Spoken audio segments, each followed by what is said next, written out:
The legend of John Wayne has always loomed large in American cinema. The towering cowboy, the man who walked taller than the rest, the unflinching embodiment of courage and conviction. But behind the camera, beyond the roar of applause and the mythic glow of the silver screen, existed a man far more complex. His handshake could seal a friendship for life, or just as easily end a career.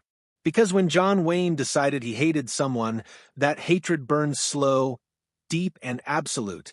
What follows isn't just a list of Hollywood feuds. It's the hidden story of a man waging a private war against change itself, against actors who, in his eyes, were dismantling the very idea of what an American hero was supposed to be. Wayne's life was defined by two kinds of battles: those he fought on film and those he waged behind the scenes. On screen, he conquered deserts, faced outlaws, and saved the frontier. Off-screen, he defended an America he believed was slipping away, one built on honor, toughness, and unshakable values. As Hollywood evolved into a new era of anti-heroes and moral ambiguity, Wayne's conviction hardened. He loved his country, his craft, and his idea of right and wrong. But he could never forgive those who challenged it. And that's where his 7 fiercest feuds began. If this kind of story touches your heart, if you're someone who cares about truth, responsibility, and speaking up for the voiceless, please like this video, subscribe to our channel, and share it with someone who should hear it. Let's get started. 1. Montgomery Clift, the method actor who threatened his legacy. The first wound came early. Montgomery Clift, with his introspective intensity and fragile charisma, was everything Wayne was not. When they worked together on Red River in 1948, Wayne thought he'd be mentoring a young actor. Instead, he found himself face-to-face with a new kind of performance, method acting, that questioned everything he stood for. Wayne memorized his lines, hit his marks, and believed in stoic simplicity. Clift wanted to explore motives, emotions, psychology. Their styles clashed like gunfire. On set, the tension was visible. When Wayne joked that Clift didn't look like he could herd cattle, Clift coolly replied, "Maybe I'll just act like I can.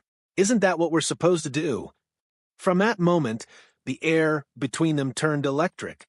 Wayne's anger wasn't just professional, it was existential. Clift represented a new age of actors who saw vulnerability as strength, who dared to show cracks in their armor. Wayne saw it as the end of authenticity. After filming Wrapped, he reportedly told friends, "That boy's turning acting into therapy." He would never work with Clift again. And though Red River became a classic, it left Wayne with a bitterness he carried for years. Clift had shown that heroes could bleed, and Wayne never forgave him for it. 2. Kirk Douglas, the patriot and the rebel. If Clift challenged Wayne's craft, Kirk Douglas challenged his convictions. During the tense years of Hollywood's blacklist era, when actors and writers were accused of communist sympathies, Wayne became one of the most outspoken defenders of anti-communist policies. Douglas, by contrast, risked his career to hire blacklisted writer Dalton Trumbo for Spartacus. For Wayne, this was unforgivable. He called it spitting in the face of America, one associate recalled. Their feud wasn't just about politics, it was about patriotism. Douglas was brash, confident, and liberal. Wayne was conservative, proud, and immovable. When Douglas expressed interest in the Alamo, a film Wayne financed and directed himself, Wayne reportedly told the studio, "Either he's out or I'm out. It's my money on the line." That statement ended any possibility of collaboration. Even years later, when both men were aging legends, they avoided each other at industry events. Their feud was the clash of two Americas, one looking forward, one determined to hold the line. 3. Marlon Brando, the revolutionary Wayne couldn't forgive. Wayne and Marlon Brando never worked together, and perhaps it's better they didn't. Brando was everything Wayne despised about modern Hollywood: rebellious, unpredictable, and politically outspoken. When Brando refused his Oscar for The Godfather in 1973, sending Native American activist Sachin Littlefeather to decline it on his behalf, Wayne was furious. "He's insulting "Every film I've ever made," he reportedly growled backstage, and had to be restrained from confronting her. For Wayne, that night symbolized a betrayal.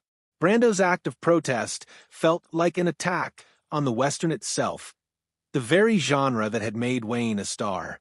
Brando's performances in A Streetcar Named Desire and On the Waterfront popularized the method style Wayne loathed, and his activism turned acting into a platform for politics.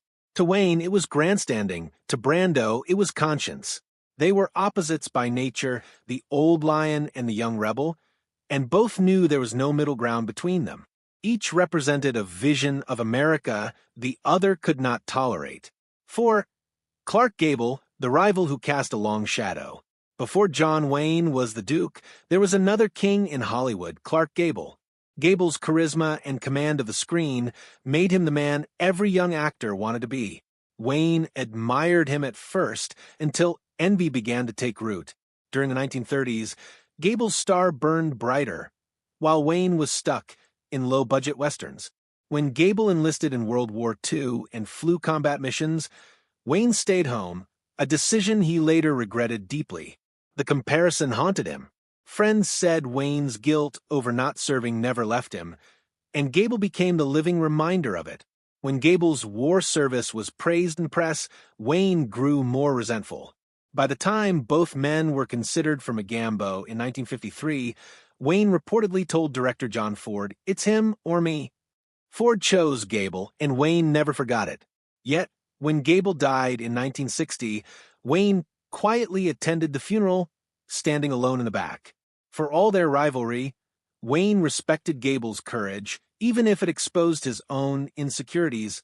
That was Wayne's paradox, the man who could hate fiercely, but still honor a rival's strength. 5.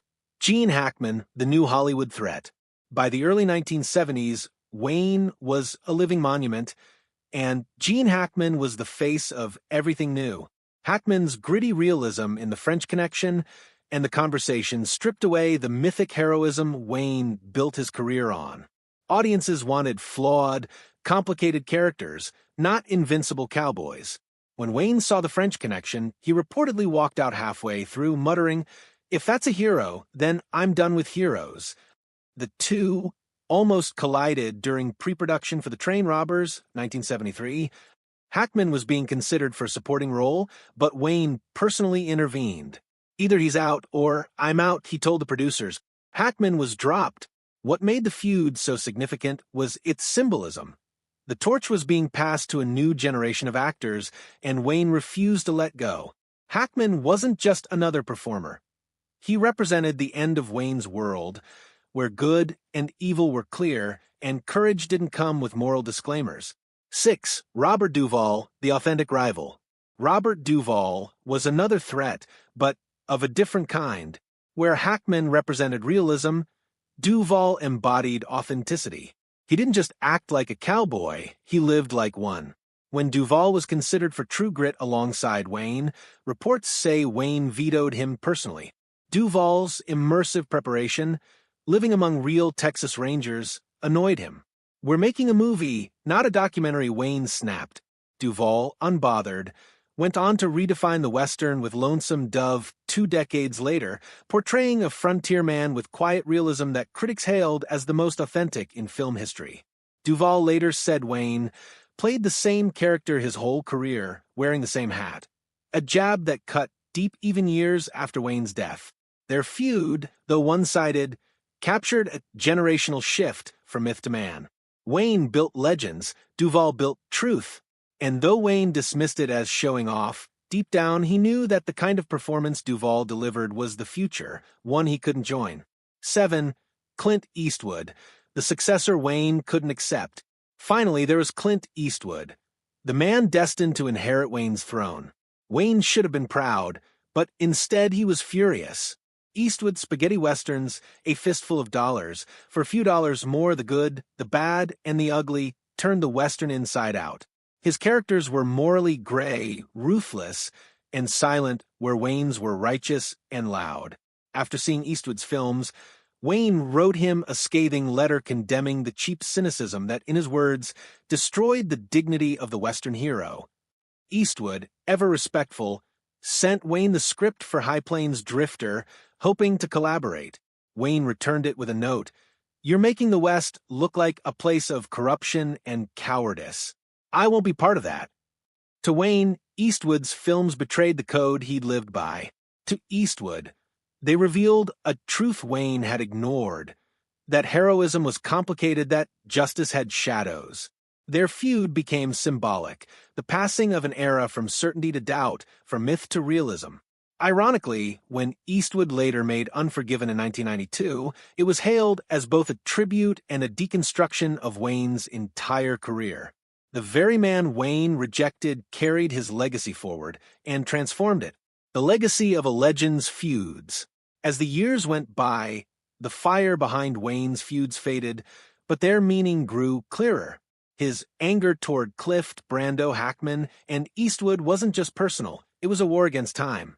Hollywood had changed, and Wayne was the last of the true believers, standing alone in defense of a world that no longer existed. He saw actors chasing nuance where he valued simplicity, blurring morality where he believed in right and wrong. To him, America's heroes were men of conviction, not doubt. Yet, for all his stubbornness, Wayne's influence never died. The men he feuded with, Clift, Douglas, Brando, Hackman, Duvall, Eastwood, all admitted in different ways that he paved the path they walked. He had defined the American screen hero so completely that every actor who came after him either followed or rebelled against his image. Even those he couldn't stand helped keep his legend alive. Wayne's story isn't just about feuds or film sets. It's about change, pride, and the price of legacy. His battles reveal a man wrestling with his own mythology, trying to preserve the simplicity of an America that was slipping through his fingers. In the end, John Wayne wasn't fighting other actors. He was fighting the future. And though time inevitably won, Wayne's defiance ensured that the cowboy, that unbreakable symbol of grit and honor, will forever ride across the silver screen.